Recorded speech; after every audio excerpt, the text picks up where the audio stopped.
Bonsoir et bienvenue sur Objectif Gare, il est 19h, c'est l'heure de 19h, le live, jingle.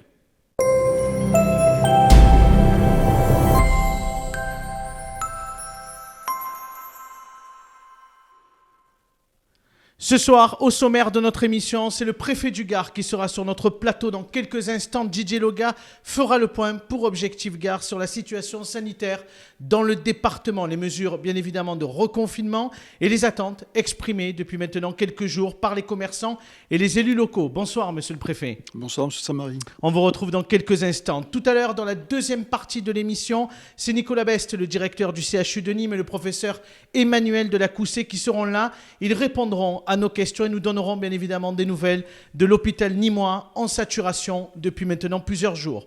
On vous proposera notre reportage du jour ce lundi marqué la rentrée scolaire dans tous les établissements gardois.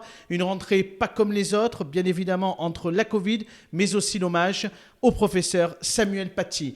On accueillera ensuite en plateau Paul Samut, docteur en pharmacie, herboriste à Nîmes, qui nous donnera quelques astuces pour faire face au stress ambiant. C'est l'une des nouveautés de 19h, le live. Puis c'est notre journaliste Marie Meunier qui nous donnera des nouvelles du village de Laudon-l'Ardoise. Enfin, vous retrouverez, comme chaque soir, la minute reconfinement. Merci donc à tous d'avoir choisi 19h le live. Place aux 24h Actu.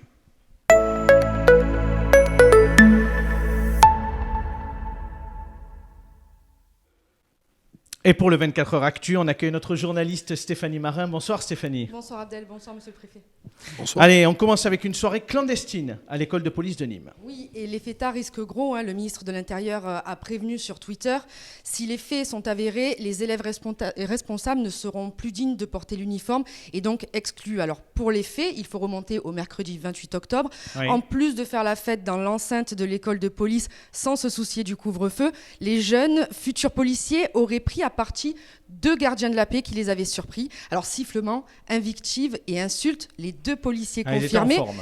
Oui, effectivement. Et donc du coup, les 2 policiers confirmés, pour disperser la foule, ont dû sortir leur chien du véhicule. Une enquête administrative est ouverte. On poursuit avec la joie de Jean-Paul Fournier puisque le Tour de France 2021 passera par Nîmes à nouveau avec un départ et une arrivée. Oui, l'organisation de la Grande Boucle a confirmé hier une information révélée par Objectif Gare au début du mois d'octobre. Donc le rendez-vous est donné les 8 et 9 juillet prochains. Alors on s'en souvient, la Cité des Antonins avait déjà été ville-étape en 2019. En tout cas, le maire, lui, s'en souvient. Pour l'événement sportif en lui-même, bien entendu, oui, mais aussi pour les retombées économiques qui en découlent. 7 millions d'euros, selon l'estimation d'Amaury Sport Organisation, sans compter les retombées indirectes. Et elles, au contraire, grandes, ce sont les auto-écoles. Et oui, parce qu'elles ne comprennent pas le choix du gouvernement de maintenir les examens du permis, mais de suspendre les cours de conduite. Benjamin Panis, délégué départemental de l'UNIC, pointe du doigt une situation pagnolesque. Lui-même moniteur d'auto-école à Bessèges, a décidé d'annuler ses sessions d'examen à compter de samedi. Alors les 3 organisations syndicales représentant les auto-écoles demandent à l'État de trancher. Soit les écoles de conduite restent ouvertes avec le protocole sanitaire actif, bien sûr, soit elle le ferme et bénéficierait ainsi du dispositif d'aide de l'État.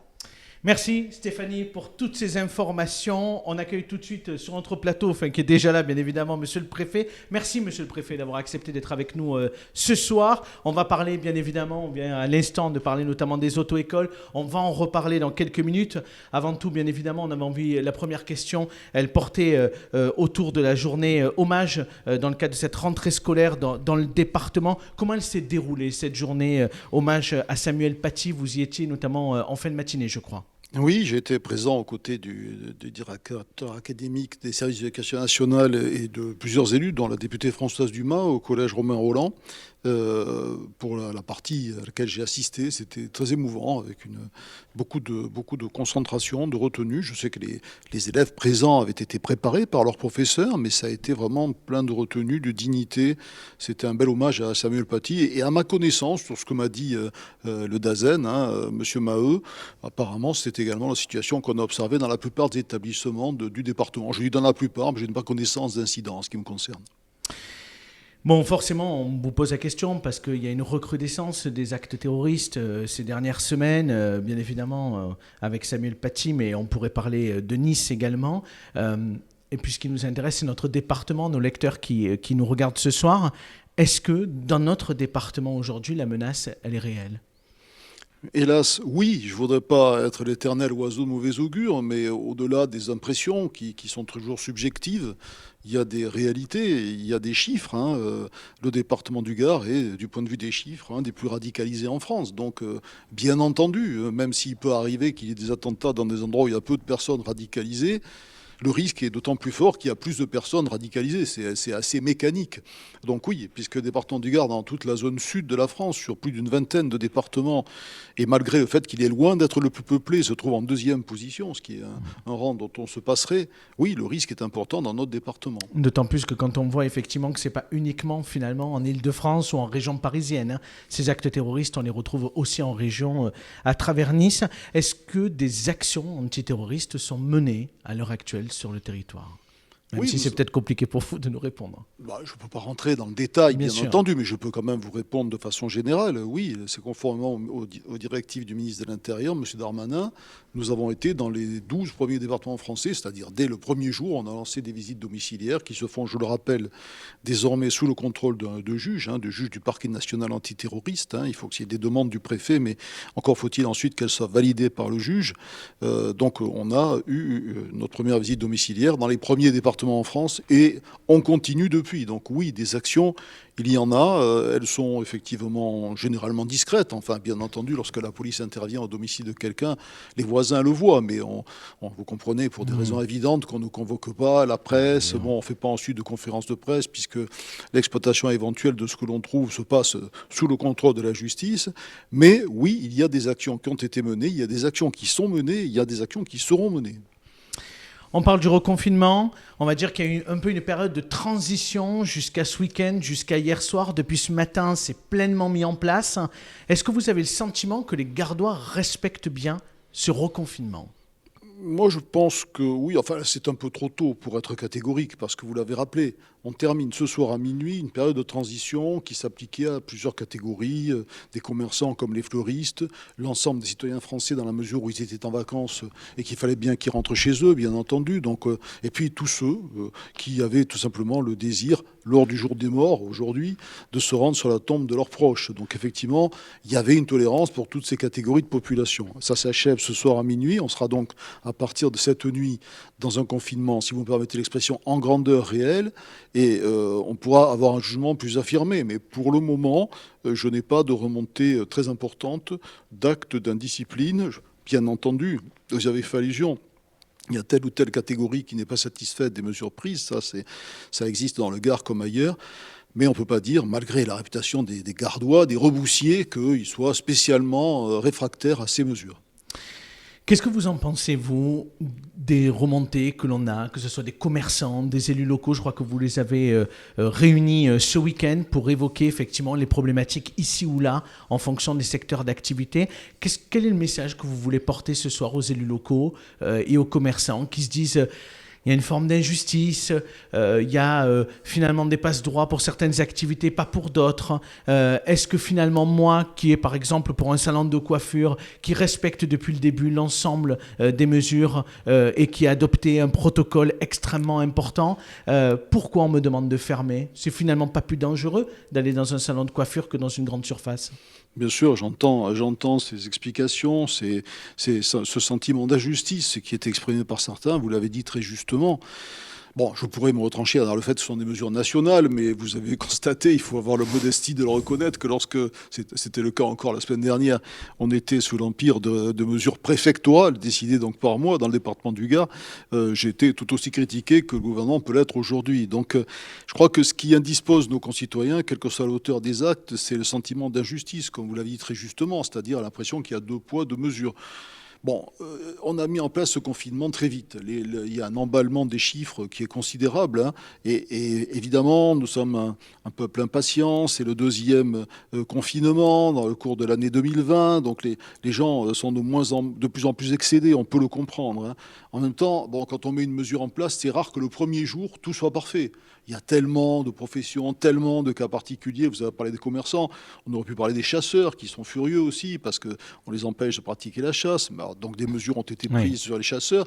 Vous êtes optimiste quand même dans la possibilité qu'il y ait des ajustements qui puissent être réalisés dans les prochains jours? Le Premier ministre, après, chacun jugera, on est dans une démocratie, mais enfin, il a annoncé des mesures qui, normalement, doivent mettre fin aux situations de distorsion de concurrence, en décidant que le principal point qui était mis en avant, c'est pourquoi envoyez-vous les gens dans les grandes surfaces où ils peuvent acheter des choses que nous, déjà, on ne peut plus vendre, hein, je pense aux libraires, notamment, mais à d'autres aussi, et pour lesquels vous n'avez aucune garantie. Mais vous allez faire des contrôles dans les grandes surfaces? Mais bien entendu, il va y avoir, d'abord, ils vont être obligés de réorganiser leurs rayons parce que un nouveau décret va apparaître demain matin au journal officiel et il nous a été indiqué ce matin en visioconférence qu'il allait définir les choses qui sont autorisées à être vendues, quel que soit le lieu, grande surface ou pas grande surface. Donc ce sera la même règle pour tous. Mais ça veut dire aussi que dans les cas des grandes surfaces, il y a des choses qu'elles vendent aujourd'hui qu'elles ne pourront plus vendre. Et bien entendu, il y aura des contrôles qui sont opérés par les services. Alors, ils sont encore connus souvent sous leur ancienne appellation de concurrence, consommation et répression des fraudes. Maintenant, ça s'appelle la direction de la protection des populations. Mais évidemment, ils seront mobilisés pour contrôler l'application, notamment dans les grandes surfaces, de ces règles. Il faut absolument que nos concitoyens sortent de cette période-là dans laquelle ils ont un profond sentiment d'injustice en se disant que, bon, c'est une période difficile, mais que la règle est la même pour tous. Ce qui n'est pas le sentiment qu'ils ont aujourd'hui pour une partie d'entre eux, manifestement. Effectivement, et ce reconfinement, c'est la conséquence d'une situation sanitaire extrêmement compliquée et critique. Quelle est celle dans le département du Gard à ce stade, monsieur le préfet? Là aussi, vous allez dire que je ne suis que le messager des mauvaises nouvelles. Hein, on sait ce qui leur arrive. Dans l'Antiquité, paraît-il, on leur coupait la tête. Bon, j'espère que je sortirai vivant de votre studio. Écoutez, les chiffres sont affolants. C'est un adjectif que j'utilise pas beaucoup. Et la situation est catastrophique. Et c'est aussi un adjectif que j'utilise pas beaucoup. Maintenant, ça fait plusieurs semaines que nous disions, attention, les principaux indicateurs. Alors, je vous rappelle que celui qu'on prend, on en cite deux, il y en a plein d'autres, mais c'est le taux d'incidence, c'est-à-dire le nombre de personnes sur 100 000 habitants qui sont atteintes du coronavirus. Et on est à combien là, à l'heure actuelle? On frôle, hier soir, on frôlait les 600 sur 100 000. C'est un chiffre... Dans le Gard? Oui, c'est le chiffre moyen du Gard. Les chiffres de l'agglo de Nîmes, alors là, nous sommes dans la stratosphère, bien au-dessus de 600. Et la situation est très claire. Nous sommes... Le département du Gard, parmi les départements, l'agglo de Nîmes, parmi les agglos, nous avons les pires chiffres des 13 départements de la région Occitanie, c'est-à-dire pire que ceux de Montpellier, pire que ceux de Toulouse. Longtemps, nous avons été derrière d'autres départements, tout en observant que ça fait déjà plusieurs semaines que les gros départements, la Haute-Garonne et l'Hérault, sont derrière nous. Mais alors maintenant, nous écrasons la concurrence, si on va permettre l'expression. Comment on peut l'expliquer ? Eh bien, on n'a pas d'explication, justement. C'est-à-dire que si je le savais, croyez-moi, je pense que nous agirions tous pour supprimer les causes. Il y a des causes générales que tout le monde connaît. C'est l'inverse de ce que nous avons connu dans la première phase. Sûr. Dans la première vague, vous vous en souvenez, on avait été relativement épargnés. C'est-à-dire c'est seulement à la fin de la première vague que le Gard a été atteint. Là, c'est le contraire. Nous sommes profondément atteints. On est dans les départements les plus touchés. Je l'ai dit, en Occitanie, c'est nous les plus touchés, et même en France, si on rapporte à l'échelle nationale. Est-ce que c'est parce qu'on est un territoire très touristique et qu'il y a eu effectivement beaucoup de passages dans notre département cet été et peut-être au mois de septembre également, parce qu'on était un peu dans l'arrière-saison? Non, je ne le crois pas, parce que beaucoup de départements de la région sont aussi touristiques. Et là, n'oubliez pas que les chiffres que j'évoque, c'est 600 sur 100 000 pour le taux d'incidence, le taux de positivité, qui est l'autre contre-indicateur, est lui aussi catastrophique, et c'est lui aussi envolé, c'est lui aussi le pire de la région. N'oubliez pas que c'est le reflet de la situation à J-7, c'est-à-dire ce qui existait il y a une semaine exactement. Il y a toujours un effet de décalage. C'est pour ça qu'on sait que quand on prend des mesures, ça ne fait pas effet immédiatement. On savait que le confinement, même s'il s'avère, on verra bien, super efficace, il ne pourra pas produire un effet immédiat. Donc là, il y a une semaine, dans les 2 dernières semaines, on n'était pas en saison touristique. Souvenez-vous, le temps n'était pas terrible non plus. On ne peut pas mettre ça sur le dos du tourisme. Non, je n'ai aucune explication. Les experts que je consulte n'en ont pas non plus. Il n'y a pas de raison objective qu'il y en ait plus ici qu'ailleurs, mais il n'y en avait pas non plus dans la première vague que le Grand Est soit frappé à ce point. Est-ce que vous pensez que notre département, c'est encore tenable de laisser les écoles ouvertes et de permettre aux gens de continuer à aller travailler dans les prochains jours ? Clairement, c'est une décision du gouvernement, mais je ne vais pas me dérober là derrière. Oui, je le pense. Vous savez, ma responsabilité est obligatoirement engagée. Quand il y a des choses qui mettent en danger la vie d'autrui, on peut toujours, évidemment, poursuivre, entre autres personnes, le préfet du département, je le sais. Donc je pèse mes mots, mais je crois que oui. Il y a cette idée au début qui était de vivre avec le virus. On s'aperçoit que c'est quand même très problématique. Pour autant, je crois qu'il y a quand même une prise de conscience assez large du fait qu'on ne peut pas arrêter, comme on l'a fait dans la première phase, toute l'économie nationale. Donc aujourd'hui, on a une situation de compromis, ici dans le Gard comme ailleurs. Certes, la situation est très mauvaise. Alors, le fait qu'elle soit très mauvaise, je n'ai pas dit non plus qu'on était le pire département de France. Oui, hein. bien sûr. Nous sommes sans doute dans les plus mauvais en France. Nous ne sommes pas le pire en France. Donc oui, je ne pense pas qu'il y ait de raison de brusquement de mettre le Gard sous cloche et d'arrêter toute vie collective. Non, ce serait, à mon sens, une mauvaise décision. Il faut effectivement continuer à vivre, non pas avec le virus, mais malgré le virus. Je me permets une question peut-être un peu plus personnelle. Est-ce que c'est le pire moment de votre carrière de préfet, cette situation dans laquelle on est aujourd'hui et ce département avec ces chiffres affolants et le sentiment qu'on ne maîtrise plus là, ce qui se passe? Vous savez, quand on fait ce travail, c'est comme pour vous, quelle que soit la voie qu'on a choisie, il faut de la passion. Donc je suis passionné par ce travail, comme vous l'êtes sans doute par votre travail. Donc oui, c'est une période très difficile, bien sûr, mais très honnêtement, j'ai souvent lu ou entendu dans des commentaires, oh là là, la situation du professeur va pas être à sa place, ça doit être compliqué, vous allez avoir du mal à dormir la nuit. Je ne sous-estime pas la situation, mais en même temps, je veux dire, oui, c'est sans doute, à titre personnel, pour ne pas me dérober à votre question, un moment particulièrement difficile, vous avez tout à fait raison. Mais en même temps, bon, on a la passion d'agir, on se dit qu'on peut changer les choses et c'est ultra motivant. Une dernière question avant de passer aux questions de nos lecteurs qui ont posé cet après-midi quelques questions et dont Stéphanie, notre journaliste, va se faire le relais dans quelques instants. Quelles sont les consignes que vous souhaitez rappeler aux Gardois qui nous regardent ce soir, inlassablement? Elle manque totalement d'originalité, mais elle tient en un mot, respecter les gestes barrières. Respecter les gestes barrières, c'est pas pour faire plaisir au préfet, c'est pas pour éviter une amende, une contravention de 135 €, c'est pas parce qu'il y a une règle et que éventuellement on la trouve bonne ou mauvaise, c'est pour vous. C'est pour vous, c'est pour les Gardois. Dans cette affaire, les préfets, le gouvernement, il n'y a pas de primes qui seront versées selon le nombre de personnes qui seront sauvées. Je veux dire, c'est un but à la fois collectif, mais un but aussi individuel. Il est de l'intérêt de chacun de survivre à cette crise. Je crois que chacun d'entre nous, aujourd'hui, dans la phase actuelle, j'étais moi-même samedi matin aux obsèques d'un de mes amis, on a autour de nous, c'est plus une abstraction. Il y a de plus en plus de personnes autour de nous qui nous disent « mais j'ai des cas autour de moi, des proches, des parents, des amis ». Bon, voilà, la situation, elle est celle-là. C'est pas quelque chose parce que le gouvernement a décidé de nous embêter, que le préfet crée des normes qui sont inapplicables. C'est destiné avant tout à vous protéger. Alors peut-être que certains vont estimer que c'est trop, que c'est pas assez. C'est un autre débat. Mais au moins, il y a un minimum à faire, respecter les gestes barrières. Merci, monsieur le préfet. Rapidement, Stéphanie, les questions des internautes. On commence par la question de Jérôme. Oui, alors pourquoi garder les déchetteries ouvertes pour tous, d'autant que selon notre lecteur, elles sont en majeure partie fréquentées par des retraités maintenant que les vacances sont terminées. Bon, il y a un peu de mauvaise foi là-dedans, mais bon. Bah, écoutez, les déchetteries servent aussi aux professionnels du bâtiment. Et heureusement, d'ailleurs, je m'en réjouis parce que pour avoir travaillé beaucoup avec eux, et je vais continuer à le faire, ils me l'ont demandé, donc je vais le faire très volontiers.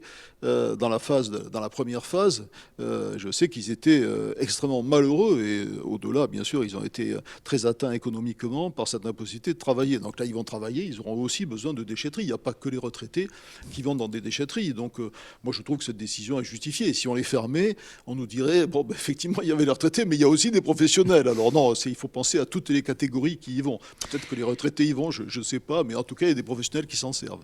Une question, Stéphanie, de Marie-Josée. Oui, alors j'habite à 2 km du bois des Espèces. Suis-je obligée de rester dans les rues bétonnées pour faire ma sortie quotidienne ou puis-je continuer à profiter de la verdure de ce bel espace ? Écoutez, Monsieur Samary, c'est bien que j'aime bien effectivement ne pas m'enfermer trop dans mon habit de préfet. Mais si vous demandez à un policier, même si c'est un de vos amis, si vous pouvez rouler à 150 km/h sur l'autoroute, il va vous dire non, la limite elle est à 130. Je suis désolé sur la question posée, je comprends très bien hein, le malheur de cette dame, mais la règle, je ne peux faire que rappeler la règle. Je suis le préfet, le représentant de l'État dans le département. Et l'État, par la voix du gouvernement, a dit c'est 1 km. Et 1 km, c'est pas 2. Donc même si c'est tout près, bon après, chacun prend ses risques. Hein, mais bon, si j'étais chargé de contrôler, peut-être que je discuterais avec la dame, c'est autre chose. Mais en tant que préfet, je ne peux pas dire autre chose. Et pour terminer, une question de Virginie. Je l'ai pas, celle-là de question. Ah, je vous laisse la poser. c'est moi qui la pose, alors Je vous laisse la poser. Alors, bonsoir, monsieur le préfet. Je suis toiletteuse dans un camion. Si je reste à mon domicile, sachant que j'ai un grand parking et que personne ne rentre, ni dans mon domicile, ni dans mon camion-salon, est-ce que je peux continuer mon activité ? Voilà, non plus, la règle est claire. Non, c'est pas possible. Ça fait partie des activités qui ne sont pas autorisées, qui sont considérées. Je suis désolé, je vais utiliser le terme qui fâche, mais c'est un terme juridique comme non essentiel. Donc, et croyez-moi, je le dis d'abord parce que c'est la règle, mais aussi ce week-end même, j'ai reçu des interventions de professionnels qui me disaient, parce que j'avais dit, et la règle a été reprécisée aujourd'hui d'ailleurs, j'avais dit comme d'autres de mes collègues préfets que dans certaines conditions, et notamment pour le toilettage pour chiens, le travail au domicile des personnes était autorisé, eh bien, cette question est tranchée négativement, c'est-à-dire que c'était vrai, ma réponse il y a quelques jours était juste, techniquement, mais ça a provoqué un tel tollé auprès des professionnels, notamment de ceux qui ont des boutiques avec pignon sur rue, que le gouvernement a précisé la règle, au moins il n'y aura pas de contestation, c'est complètement interdit. Donc je suis désolé pour cette dame, et je ne doute pas que comme beaucoup de commerçants dans des commerces dits non essentiels, elle respecte effectivement les gestes barrières et les protocoles en vigueur, c'est pas le sujet. Mais bon, voilà, le but des mesures qui sont prises en ce moment, c'est d'éviter ce qu'on appelle les brassages de population. Oui. Donc le brassage de population, même si vous toilettez des chiens, vous allez fatalement rencontrer des gens, et on considère au niveau national que ce n'est pas une activité essentielle. Je suis désolé. Merci, monsieur le préfet. Vous restez avec nous jusqu'à la fin de cette première partie. Je vous propose à présent de découvrir notre reportage du jour. Ce matin, les élèves retrouvaient leurs écoles, l'occasion de découvrir les nouvelles mesures sanitaires liées à l'épidémie, mais aussi de respecter 1 minute de silence et un hommage à Samuel Paty. C'était un retour à l'école bien particulier ce lundi matin. Les 136 élèves de l'école élémentaire Jean Jaurès à Nîmes étaient attendus pour la rentrée des vacances de la Toussaint. Leur directrice Laurence Salle a dû adapter dans l'urgence les conditions d'accueil pour répondre aux directives du gouvernement. Des mails, de l'information, des affiches, de la transmission, de l'ordre, du contre-ordre pendant un week-end fort sympathique. Laurence Salle garde le sourire, mais avec ses équipes, ils ont encore du pain sur la planche. Ils ont jusqu'au 9 novembre pour adapter les mesures du protocole sanitaire renforcé à leur établissement, et cela passe par la réorganisation des classes, mais aussi et l'organisation des entrées, de la réduction du brassage, donc entrée à horaire échelonné, récréation à horaire échelonné avec des petits groupes, liaison avec les services périscolaires pour pouvoir organiser la restauration scolaire et sortie à horaire échelonné. Et puis, les écoliers doivent désormais porter un masque, et ce, dès l'âge de 6 ans.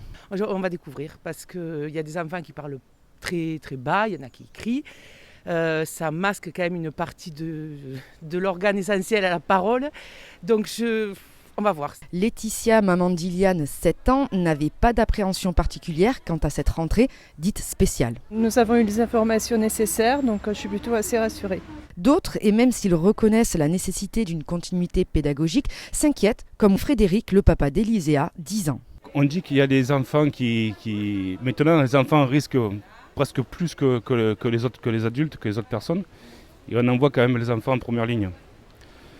Donc voilà, je comprends pas ça, quoi. Et les élèves, qu'en pensent-ils ?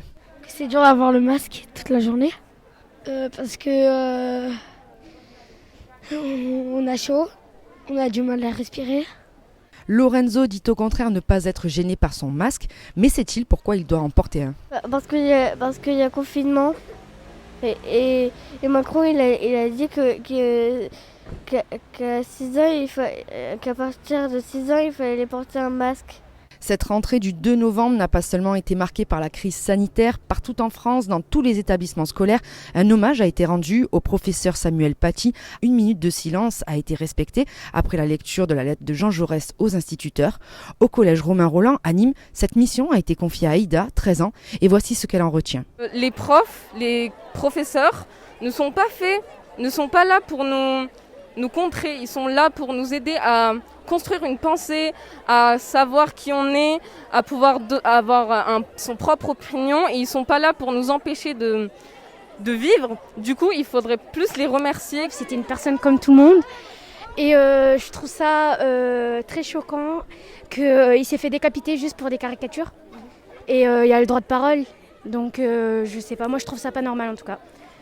Et franchement pour moi c'était vraiment important parce que maintenant les professeurs eux aussi ils peuvent avoir peur en sortant, surtout les professeurs qui montrent les caricatures comme ça. Pendant 1 heure ce lundi matin, dans toutes les classes du collège, élèves et professeurs ont échangé au sujet de ce terrible drame, de la manière dont ils l'ont appris et les émotions qu'ils ont pu ressentir. Et on est revenu sur un dernier point qui était le cadre légal, la loi. Donc on a débattu sur ce qu'on pouvait dire ou pas dire, quelles étaient les limites de la liberté d'expression. Là j'avais une classe de 3e qui était vraiment très réactive, dans le bon sens, où les élèves ont fait preuve de beaucoup de recul et de maturité par rapport aux événements. Je suis agréablement surprise, je leur ai dit, ça m'a fait plaisir de voir qu'ils avaient quand même... qui réagissaient pas à chaud dans l'émotion. Et surtout, ils m'ont dit des choses qui sont très intéressantes, c'est qu'ils ont très peur que ça continue à créer une division dans la société et qu'ils sentent venir cette division et cette stigmatisation en tant que jeunes, peut-être musulmans de quartier, ça les effraie un petit peu. À présent, c'est l'heure de Lundi Santé.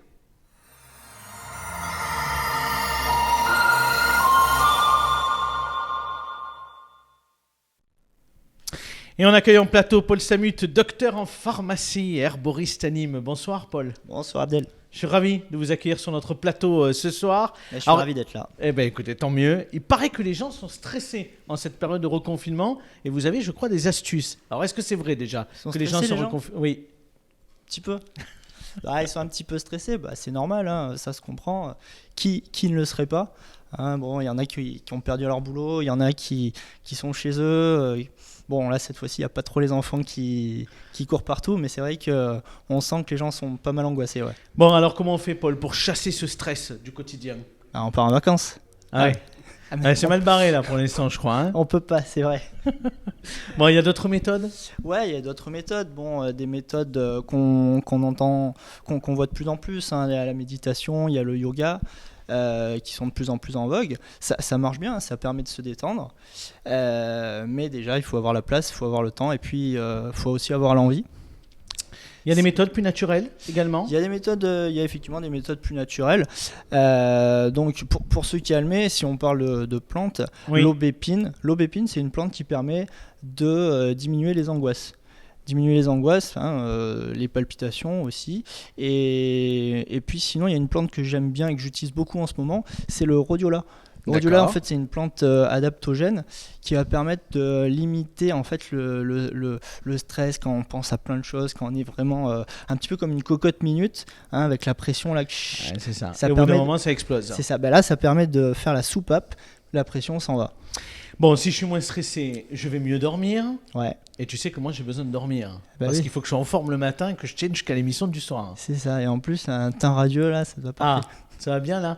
Ouais, mais ça, c'est Romain avec la lumière, il est sympa. Bon, tu as d'autres conseils pour le sommeil? Pour le sommeil, il y a des questions. Déjà, il y a des principes tout simples. Hein. Éviter les excitants, le café, le thé.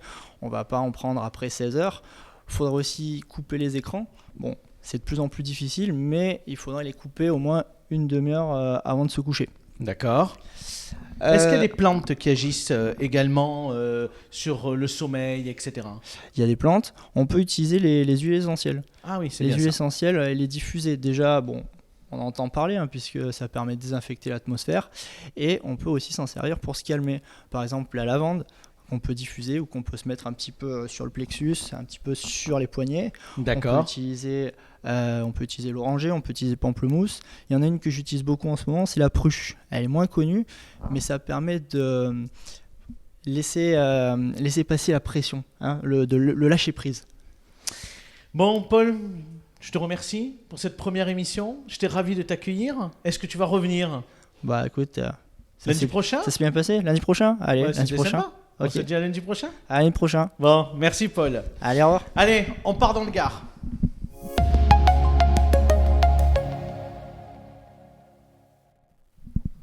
Et pour partir dans le Gard, je vous propose surtout de retrouver Marie Meunier, notre journaliste. Elle est partie à la rencontre d'Yves Carzola, le maire de Laudun-l'Ardoise. C'est une nouveauté dans 19h le live et découvrons donc ce nouveau numéro. Oui, bonsoir Abdel, je suis à Laudun-l'Ardoise avec le maire Yves Cazorla et aussi vice-président à l'agglomération du Gard rhodanien. Bonsoir monsieur le maire. Bonsoir. Alors, comment se déroule le confinement pour le moment dans votre commune? Quelles mesures vous avez mis en place? Et surtout, quels sont les lieux qui restent ouverts? Alors écoutez, donc dans notre commune, on a bien sûr gardé les services municipaux ouverts. Toutes les salles municipales sont fermées. Voilà, donc on essaie aussi de mettre en place un mode de fonctionnement avec des personnes en télétravail, celles qui sont le moins indispensables. Mais voilà, on s'organise petit à petit pour faire face à ce nouveau confinement. Alors vous avez vu, il y a des municipalités qui ont pris des arrêtés pour que les commerces non indispensables restent ouverts. Bon, arrêtés qui ne sont pas valables, mais qu'est-ce que vous en pensez?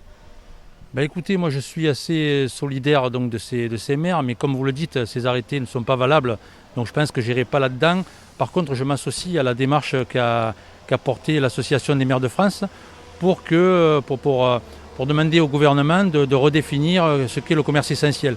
Je pense notamment, par exemple, pour notre village, on a des coiffeurs qui reçoivent que sur rendez-vous, très peu de personnes, à mon avis. Dans ces commerces-là, il n'y a pas de risque à les maintenir ouverts. Mais je voudrais profiter en même temps, puisque vous avez le préfet donc, qui est présent ce soir donc, sur le plateau, pour mettre en évidence ce PPRI qui nous embête un peu. C'est ce PPRI donc, qui est applicable aujourd'hui, qui est en cours d'élaboration, et qui met toute notre zone industrielle à l'Audun-l'Ardoise, qui la met en fait en aléa fort. Et donc en aléa fort, vous le savez, on peut plus rien construire. Donc je voudrais qu'on affine un peu tout ça. Alors bien sûr, on ne veut pas prendre de risques aux populations, évidemment, mais je pense que ça mérite d'être affiné parce que c'est une grosse contrainte pour nous. Et je voudrais aussi dire qu'on a eu une réunion donc, avec la DDTM il n'y a pas très longtemps, le 14 octobre, et donc je leur ai dit qu'on ne pouvait pas traiter le Gard d'une façon et le Vaucluse d'une autre, sachant que dans le Gard, le niveau d'eau au-delà duquel on est en aléa fort est de 50 cm, et dans le Vaucluse, 1 mètre. Le risque qu'on prend, c'est que nos entreprises partent du Gard et aillent dans le Vaucluse. Voilà. Je voudrais qu'on réfléchisse à ça parce que c'est une question très importante. Merci, Monsieur Cazorla. Monsieur le préfet, qu'est-ce que vous souhaitez répondre au maire de l'Audun qui s'inquiète effectivement de ce fameux PPRI? Oui, je précise que le PPRI, c'est le plan de protection contre le risque inondation, parce que tout le monde n'est pas forcément familier de ces termes, même si on est dans une situation particulière dans le Gard, puisque c'est un des rares départements, je pense, en France, peut-être même le seul, je n'ai pas vérifié, dans lequel toutes les communes, même celles en haut du Mont-Égual, sont concernées par le risque inondation. On pense tous à la rivière qui déborde, et donc on va dire, oui, d'accord, ça, d'accord, quand elle est au bord d'une rivière, mais le Mont-Égual, ben oui, mais il y a aussi le risque du ruissellement, on l'a pu le voir d'ailleurs avec les intempéries dans les Cévennes. Donc, vous le savez, depuis 30 ans, il y a eu, je vais citer toujours les mêmes chiffres, une trentaine de morts dans notre département, ici à Nîmes et ailleurs. Plus récemment, cette année, il y a quelques mois, vous vous souvenez les 2 morts qu'il y a eu effectivement quelques semaines dans les Cévennes.